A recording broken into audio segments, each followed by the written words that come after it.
ముందుగా మన గురువు గారు అయినటువంటి బ్రహ్మర్షి పితామహ పత్రిజీ గారికి ఆత్మప్రమాణం.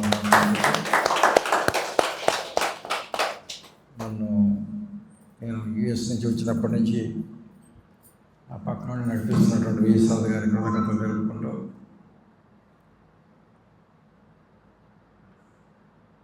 నన్ను ఇప్పుడు పిలిస్తే అప్పుడు నన్ను కారులో తిప్పుతున్నటువంటి సుధాకర్కి కొద్దిగా నా కృతజ్ఞతలు తెలుపుకుంటూ వచ్చినటువంటి మీ అందరికీ, ఎందుకంటే మీరు అందరు ఇక్కడికి వస్తేనే నాకు మాట్లాడే అవకాశం ఉంది కాబట్టి మీ అందరికి కూడా కృతజ్ఞతలు తెలుపుకుంటూ ఈరోజు క్లాస్ స్టార్ట్ చేద్దాం.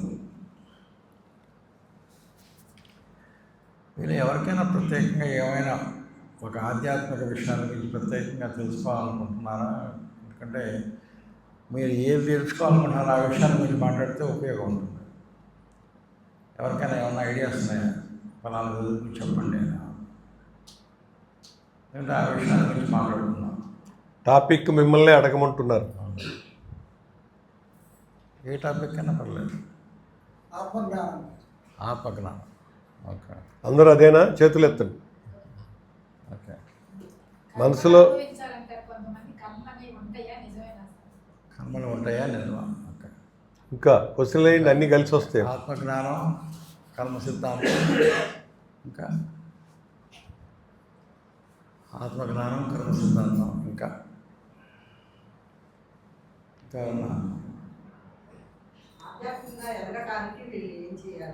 ఆధ్యాత్మికంగా ఎదగడానికి ఏం చేయాలి?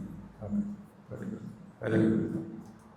ఓకే, 3 క్వశ్చన్లు: ఆత్మజ్ఞానం, కర్మ సిద్ధాంతం, ఆధ్యాత్మిక పురోగతి. అందరికి వినిపిస్తుందండి కరెక్ట్గానే? ఇబ్బంది అనేది కదా? ఓకే, కూర్చో. ఆత్మజ్ఞానం, కర్మ సిద్ధాంతం, ఆధ్యాత్మిక పురోగతి, 3.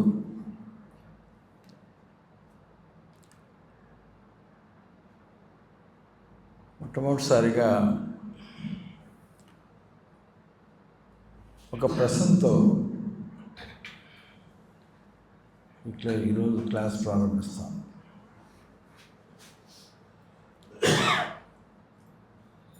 అసలు మనందరం దేనికోసం బ్రతుకుతున్నాం? మనకేం కావాలి?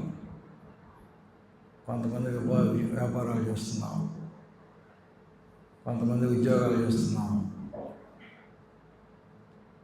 కొంతమంది ఈ రకంగా ధ్యాన ప్రచారం చేస్తున్నాం, రకరకాల పనులు చేస్తున్నాం పుట్టినప్పటి నుంచి మళ్ళీ మరణించేదాకా. అసలు మనకేం కావాలి? దేనికోసం ఈ పనులు చేస్తున్నాం? ఎవరైనా సమాధానం చెప్పగలరా? వై మనం ఎందుకు చేస్తున్నాం ఈ పనులన్నీ? మోక్షం కోసం పనిచేస్తున్నాం.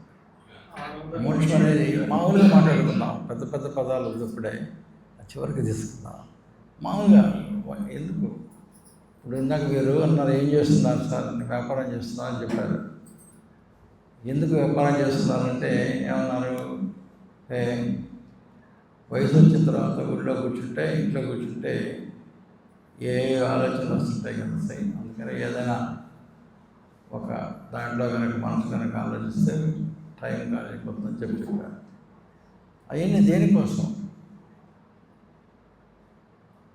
ఆనందంగా జీవించారు. Very good. వారికి ఒకసారి గట్టి చెప్పండి. అది మెయిన్ మనందరికీ కావాల్సింది. దేనికోసం? ఏ పనైనా చేయండి. మీరు ఉద్యోగం చేయండి, వ్యాపారం చేయండి, డబ్బు సంపాదించండి, పిల్లల్ని కనండి, ఇల్లు కట్టుకోండి, కారు కొనుక్కోండి, ఏమైనా చేయండి, తీర్థయాత్రలకు పోండి. చివరికి మీకు కావాల్సింది ఏంటి? దేనికోసం చేస్తున్నావు అని అంటే మనకు వచ్చేటటువంటి చివరి సమాధానం ఒక్కటే. ఎందుకోసం? ఆనందం కోసం తీస్తాం. మనందరికీ ఇష్టపడ్డారు ఒకటి కాదని వాళ్ళని చెప్పగలరా? సరదాగా మాట్లాడుకుందాం, చిన్న గ్రూపే కాబట్టి. మనందరం బ్రతికేది ఒకే ఒక్క దానికోసం. అందరం బ్రతికేది మార్గాలు వేరు కావచ్చు, కానీ చివరికి మనందరికీ కావాల్సింది ఈ రకరకాల మార్గాలు, 4 రకాల పిరమిడ్ 4 వైపుల నుంచి వెళ్ళి ఆయన ఒకే చోట కలుసుకుంటే చివరిలో. అదేవిధంగా మన జీవితాల్లో కూడా రకరకాల పనులు చేస్తుంటాం, రకరకాల వృత్తులు చేస్తుంటాం. అందరం దేనికోసం చేద్దామంటే ఆ పైన ఏకం అన్నటువంటి ఒకే ఒక ప్రదేశానికి చేరటం కోసం. దాని ప్లేసే ఆనందం. అసలు ఎందుకు మనిషి ఆనందాన్ని కోరుకుంటున్నాడు? ముందు ఈ పాయింట్ అర్థమైపోయింది కదా. అందరం మనం ప్రయత్నించేది ఆనందం కోసం. నెంబర్ 1 అది కనుక ఒప్పుకుంటే క్లాసు నెక్స్ట్ స్టెప్కి తీసుకెళ్దాం. మనందరం కోరుకునేది ఆనందం కోసం. మరి నెక్స్ట్ క్వశ్చన్, అసలు మనిషి ఆనందాన్ని ఎందుకు కోరుకుంటున్నాడు? మనిషి ఆనందాన్ని ఎందుకు కోరుకుంటున్నాడు? ఎవరైనా చెప్పగలరా?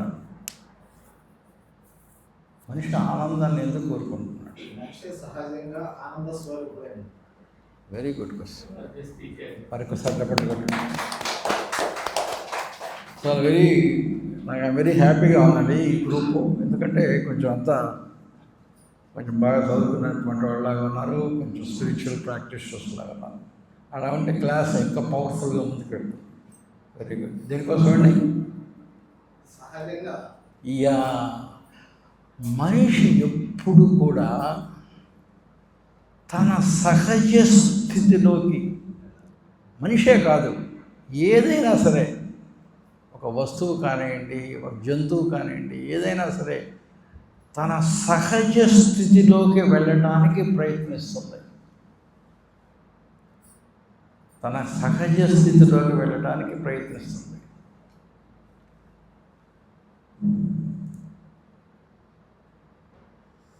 నీటి యొక్క సహజ స్థితి ఏంటో తెలుసా? H2O సహజ స్థితి ఏంటో తెలుసా? ఏంటి? ఐస్. నీటి యొక్క సహజ స్థితి ఐస్గా మాట.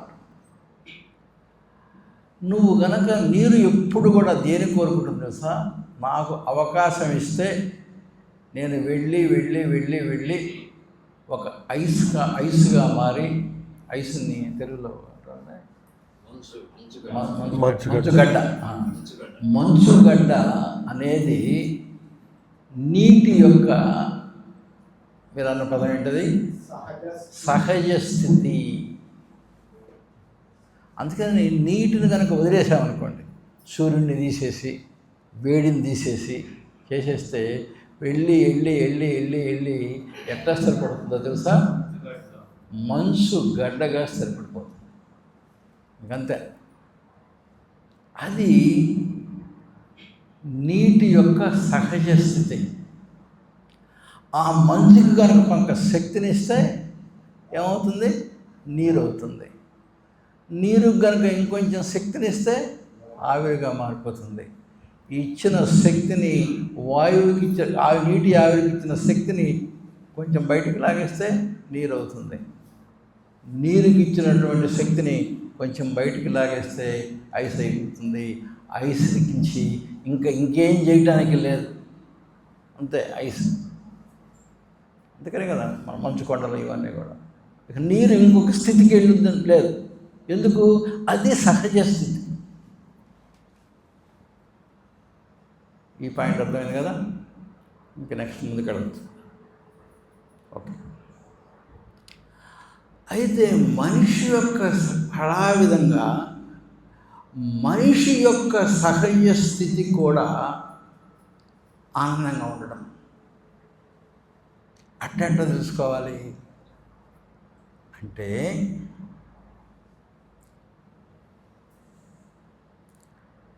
జాగ్రత్త గుర్తుపెట్టుకోండి. దైవానికి ఒక పేరుంది. మనందరం అనుకుంటాం రాముడు, కృష్ణుడు, వెంకటేశ్వర స్వామి, వీళ్ళు మనం పెట్టుకున్న పేర్లు. వీళ్ళందరి కలిసి మనం యూనివర్స్ అంటాం కొంతమందిని, విశ్వం అంటాం కొంతమందిని, దైవం అంటాం కొంతమందిని. మనకి దైవానికి ఒక పేరుంది. మనకు చాలామందికి ఏమంటారు తెలుసా, ప్రతి వాళ్ళకి 3 పేర్లు ఉంటాయి. ఒకటేమో ఇంటి పేరు, అమెరికాలో దాన్ని లాస్ట్ నేమ్ అంటారు. తర్వాత మామూలుగా 2 పేర్లు ఉంటాయి, రామ, రావు, అనిల్, ప్రసాద్, విజయ, సారథి. ఎందుకు పెట్టుకుంటారంటే ప్రతి వాళ్ళు సామాన్యంగా 3 పేర్లు పెట్టుకుంటారు. ఒకటి ఇంటి పేరు, మామూలు పేరుల్లో 2 పేర్లు ఉంటాయి. ఎవరైనా సరే సామాన్యంగా ఎక్కడన్నా ఉంటే ఉండొచ్చు, గోపి అని చెప్పి పెట్టుకోవచ్చు. అది జనరల్గా చూసుకుంటే 3 పేర్లు ఉంటాయి. అదే అమెరికాలో ఏమంటామంటే first name, middle name, last name అని చెప్పి 3 ఉంటాయి. అమెరికాలో ఏదైనా క్వశ్చన్, ఏదైనా అప్లికేషన్ ఫిల్ చేసేటప్పుడు కూడా అడుగుతారు, what is your first name, what is your middle name, what is your last name అని అడుగుతారు. అంటే మొదటి పేరు, మధ్య పేరు, చివరి పేరు. చివరి పేరు ఎప్పుడు ఏ పేరు వస్తుంది? ఇంటి పేరు వస్తుంది. దేవుడి పేరు ఏంటంటే, దేవుడు ఫస్ట్ నేమ్, మొట్టమొదటి పేరు ఏంటో తెలుసా? సత్. సత్. రెండో పేరు ఏంటో తెలుసా? చిత్. మూడో పేరు, లాస్ట్ పేరు, ఇంటి పేరు, దేవుడు ఇంటి పేరు ఏంటో తెలుసా? ఆనందం. సత్, చిత్, ఆనందం. ఇది దేవుడికి వేదాలు ఇచ్చినటువంటి పేరు. సత్, చిత్, ఆనందం. సత్ అంటే ఏమిటి? సత్యము. సత్యము అంటే ఏమిటి? ఎప్పుడు ఉండేది సత్యము. చిత్. చిత్ అంటే ఏమిటి? చిత్ అంటే చైతన్యము. అంటే నువ్వు ఉన్నావని నీకు తెలుస్తూ ఉండటం చైతన్యం. ఆనందం అందరికీ తెలుసు, అందరమాట. కాబట్టి దేవుడికి పేరేంటి? ఎప్పుడు ఆనంద చైతన్యంతో ఉండేటటువంటి వాడు భగవంతుడు. అది సచ్చిత్ ఆనందటువంటి పదానికి, పేరుకి అర్థం. మనం ఆ ఆనందాన్ని ఎందుకు కోరుకుంటున్నామంటే, ఇందాక వారు చెప్పారు, సహజ స్థితిని కోరుకుంటున్నాం మనం. మనం కూడా మన సహజ స్థితి ఏంటో తెలుసా? ఆనందం. మన సహజ స్థితి ఆనందం. ఆనందం ఎవరి యొక్క సహజ స్థితి? దైవం యొక్క. దేవుడు అనొద్దండి, ఎందుకంటే దేవుడు అనగానే దేవుడు మగోడా, ఆడ మనిషి కాదా అని అన్నది ప్రాబ్లం వస్తుంది. అందుకని దైవం అనుకుంటున్నాం. ఎందుకంటే ఆడ కావచ్చు, మగ కావచ్చు, లేకపోతే యూనివర్స్, లేకపోతే విశ్వం అన్నాం. దేవుడు అనగానే అది మేలా ఫిమేలా అని వస్తుంది. కాబట్టి దైవం, లేకపోతే పరమట్ ఆత్మ, పరమాత్మ. అంటే ఈ పరమాత్మ, దైవం, యూనివర్స్, విశ్వం, ఇవన్నిటి యొక్క సహజ లక్షణం ఏంటి? ఆనందం. లాస్ట్ పేరేంటి? సచ్చితానందం. మనం దేనికోసం కోరుకుంటున్నాం? అందరం ఆనందం కోసం కోరుకుంటున్నాం. అంటే దాని అర్థం నువ్వు ఎవరిగా మారాలని కోరుకుంటున్నావు? దైవంగా మారాలని నువ్వు కోరుకుంటున్నావు. ఎందుకు దైవంగా మారాలని కోరుకుంటున్నావు? నీ సహజ స్థితి అది. దైవం ఎట్లా ఉంటాడు? ఎప్పుడు ఆనందాన్ని అనుభవిస్తూ ఉంటాడు. నువ్వు కూడా ఎప్పుడు ఆనందం అనేటువంటి ఆ అనుభవ స్థితిలో, చైతన్య స్థితిలో ఉంటే నువ్వు ఎవరిగా మారుతున్నావు? దైవంగా మారుతున్నావు. మనిషి దైవంగా మారటాన్ని ఏమంటారు? ఇందాక మీరు చెప్పారు మోక్షం. అదే కదా ఫస్ట్లో మీరు అడిగిన క్వశ్చన్ అదే కదా. మనిషి దైవంగా మారటాన్ని మోక్షం. అయితే మోక్షాలు 2 రకాలు. చనిపోయిన తర్వాత వచ్చేటటువంటి మోక్షం ఒకటి, బ్రతికుండగానే పుట్టేటటువంటి మోక్షం ఒకటి. 2 అవకాశాలు ఉన్నాయి మనకు. మన కర్మ సిద్ధాంతాల ప్రకారం చనిపోయిన తర్వాత కూడా మోక్షం పొందచ్చు. కొన్ని పనులు చేస్తే జీవించి ఉండగానే మోక్షం పొందచ్చు. జీవించి ఉండంగానే మోక్షం పొందేటటువంటి దానికి ఒక పదం ఉంది. ఏంటి ఆ పదం పేరు? జీవన్ ముక్తి. ఏమ్మా అది జీవన్ ముక్తి.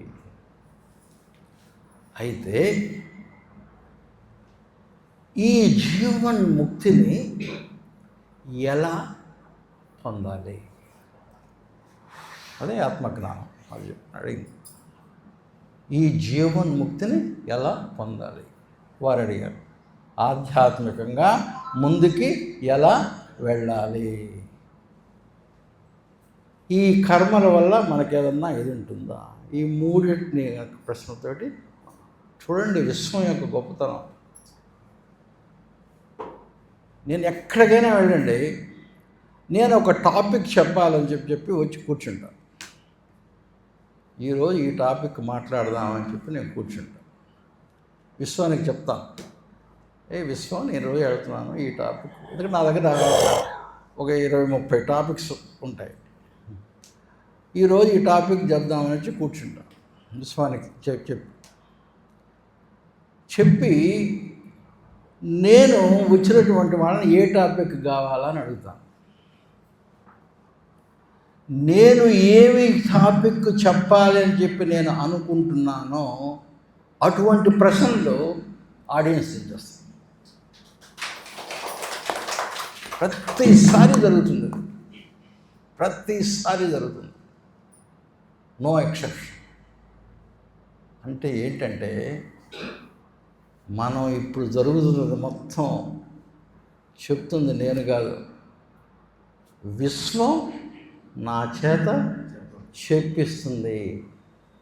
అంతేగాని ఈ చెప్పే గొప్పతనం నాది కాదు. విశ్వం వాగమంటే నేను వాగుతున్నాను. అందుకనే, లేకపోతే నేను మీ అందరికీ చెప్పలేదు కదా ఏం చెప్పాలనుకుంటున్నాను. విశ్వం మీ చేతని అడిగించింది. విశ్వం ఆ ప్రశ్నలకు సమాధానం నా చేత చెప్పిస్తుంది. కాబట్టి ఇప్పుడు ఆ ఆనందాన్ని ఎలా పొందాలి? ఆ ఆనందం పొందటం కోసం ఎన్ని రకాలైనటువంటి పాట్లు పడుతున్నాం మనం. ఉద్యోగాలు చేస్తున్నాం, వ్యాపారాలు చేస్తున్నాం, కార్లు కొనుక్కుంటున్నాం, పెద్ద ఇళ్ళు కొనుక్కుంటున్నాం, ఎక్కడికెక్కడికో విహారయాత్రలకు వెళ్తున్నాం. కానీ మనకి ఆనందం అనేది దొరుకుతుందా? దొరుకుతుంది. కానీ దొరికిన ఆనందం కొంచెం సేపు ఉంటుంది, మాయమైపోతుంది. ఎందుకు? సపోజ్ నేను ఈ ఐఫోన్ కొనుక్కున్నాను. ఇది లేటెస్ట్ ఐఫోన్. ఈ లేటెస్ట్ ఐఫోన్ నేను కొనగానే నాకేమొచ్చిందండి? ఆనందం వచ్చింది. ఈ ఐఫోన్ ఒక 2 సంవత్సరాలు అయిపోయింది అనుకోండి. ఇది ఐఫోన్ 13 14. 2 సంవత్సరాలు 3 సంవత్సరాలతో ఏమొస్తుంది? ఐఫోన్ 20 వస్తుంది 4 సంవత్సరాల తర్వాత. అప్పుడు ఎవరైనా సరే వచ్చి ఏం ఫోన్ సార్ అదంటే ఐఫోన్ 15 అండి అంటారు. ఏంటండి ఐఫోన్ 20 వస్తే మీరు ఇంకా ఐఫోన్ 15 పెట్టుకొని వాడుతున్నారంటే ఛీ ఈ ఫోన్ ఇప్పుడు పడేస్తాను అని చెప్పి ఐఫోన్ 20 కోసం. అంటే ఇప్పుడు ఐఫోన్ 15 నాకు చాలా ఆనందాన్ని ఇచ్చింది. ఇదే ఐఫోను ఒక 5 సంవత్సరాల తర్వాత నాకేమిస్తుంది? దుఃఖాన్ని ఇస్తుంది. అదే ఐఫోను 5 సంవత్సరాల తర్వాత అదే సేమ్ ఐఫోనేగా ఇప్పుడు ఇచ్చినటువంటి ఇప్పుడేమో ఇది ఇచ్చింది, 5 సంవత్సరాల తర్వాత ఇది వచ్చింది. మనం ఒక కారు కొనుక్కుంటాం, తీసుకొచ్చి అపార్ట్మెంట్ లోపల పెడతాం. ఏమొచ్చింది మనకి? ఆనందం వచ్చింది.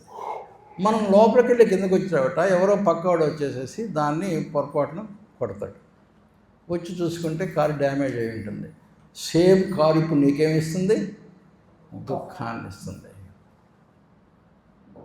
అంటే అదేంటి అంటే ఆనందం ఐఫోన్లో ఉందా, ఐఫోన్లో కారులో ఉందా? ఉంది. ఉంటేనే కదా మనం వస్తువుల కోసం పరిగెత్తుతున్నాం. ఇల్లు కావాలి, ఎందుకు? ఇంట్లో ఆనందం ఉంది. కారు కావాలి, కారులో ఆనందం ఉంది. పిల్లలు కావాలి, పిల్లల్లో ఆనందం ఉంది. వీటన్నిటి కోసం పరిగెత్తున్నాం. కానీ ఆనందం ఎక్కడుంది? ఎందుకంటే దీంట్లోనే కనుక ఆనందం ఉంటే ఇది ఎప్పుడూ నాకు ఆనందం ఇవ్వాలి. దీంట్లో ఆనందం ఉంటే ఎప్పుడూ నాకు ఆనందం ఇవ్వాలి. కానీ ఇది ఎప్పుడూ ఆనందం ఇవ్వటం లేదు. అంటే ఒకదాన్ని మనం ధృవీకరించవచ్చు. ఏమిటి? ఆనందం అనేది వస్తువులలో లేదు. అంతవరకు చెప్పచ్చు కదండి. కరెక్టే కదా, సైన్స్ ప్రకారం కరెక్ట్. నేను మిమ్మల్ని ఏదో నమ్మించి చేయటం లేదు కదా. ఉంటే ఇప్పుడు ఆనందం ఇచ్చేది 5 సంవత్సరాల తర్వాత అంటే ఆనందం అనేది వస్తువులలో లేదు. ఆనందం అనేది రెండో ప్లేసుల్లో ఉండాలి. ఉంటే వస్తువుల్లో ఉండాలి, లేకపోతే ఎక్కడ ఉండాలి? మనలో ఉండాలి. ఇంకెక్కడ ఉండకూడదుగా, ఇంకెక్కడ లేదా? ఉంటే వస్తువుల్లో ఉండాలి, లేకపోతే నీలో ఉండాలి. ఏం ప్రూవ్ చేసాం మనం ఇప్పుడు? ఏం ప్రూవ్ చేసాం? వస్తువులలో ఆనందం లేదు అని చెప్పి ప్రూవ్ చేసాం. అయితే ఎక్కడో ఒక చోట ఉండాలి, వస్తువులలో ఆనందం లేదు. మరి ఎక్కడ ఉండాలి ఆనందం? మనలోనే ఉండాలి.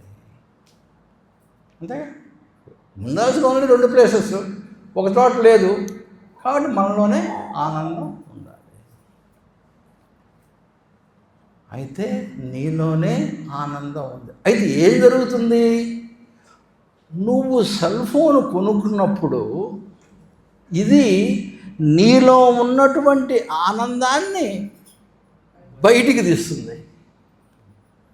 నీ లోపల నుంచే. ఇప్పుడు అమెరికా వచ్చారు, కొంతమంది అమెరికా వచ్చి ఉంటారు. ఇక్కడ అమెరికాలో లాస్ వేగస్ అనేటటువంటి ఒక ఊరు ఉంది. అక్కడ గ్యాంబ్లింగ్ ప్లేస్. అక్కడ వెళ్ళి ఒక మెషిన్ ఉంటుంది, స్లాట్ మెషిన్. మనం $1 వేసాం అనుకోండి, తీసుకుంటుంది. $2 వేసుకొని తీసుకుంటుంది. అంటే ఆడుతూ ఉంటే ఒక్కసారి ఏం చేస్తుంది తెలుసా? జాక్ పాట్ అని వస్తుంది కొంతమందికి. ఒకసారి ఒక $100 పోగానే ఇంకొక $1 వేయగానే టకటకటకటకటక డబ్బులు పడుతుంటాయి.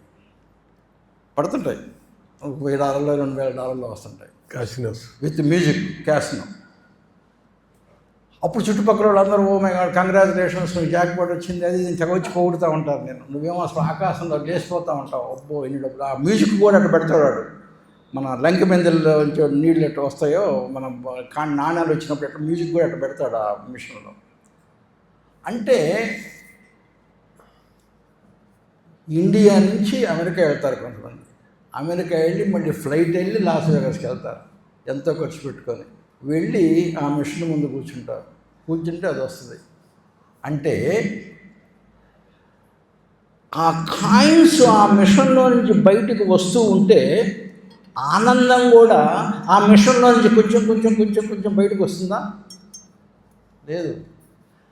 ఆ యొక్క నాణ్యాలు దాంట్లో నుంచి కొంచెం కొంచెం కొంచెం కొంచెం బయటకు వస్తుంటే నీలో నుంచి ఆనందం కొంచెం కొంచెం కొంచెం కొంచెం బయటకు వస్తే నువ్వు ఆనందిస్తావు. అదే కదా జరిగేది. కాబట్టి ఆనందం. అయితే నీలో ఉన్నటువంటి ఆనందాన్ని బయటికి తీసుకురావటం కోసం ఇండియా నుంచి అమెరికా వెళ్ళి, అమెరికా నుంచి మళ్ళీ ఫ్లైట్ ఎక్కి లాస్ వేగస్ వెళ్ళి, లాస్ వేగస్లో హోటల్లో ఉండి అంత కష్టపడి రాత్రి 12 గంటల దాకా మేలుకొని ఆ స్లాట్ మిషన్ ముందు కూర్చొని ఆడితే అప్పుడు ఆ ఆనందం అనేది, నీలో ఉన్నటువంటి ఆనందం అనేది బయటికి తీసుకురావడానికి నువ్వు ఇంత కష్టపడుతుంది.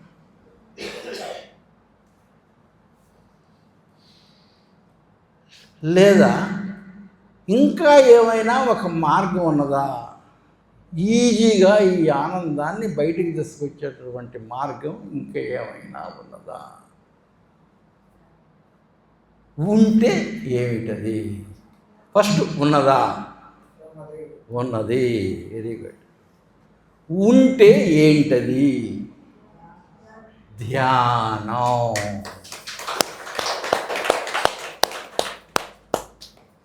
పైసా ఖర్చు లేకుండా నువ్వు ఎక్కడుంటే అక్కడ కూర్చొని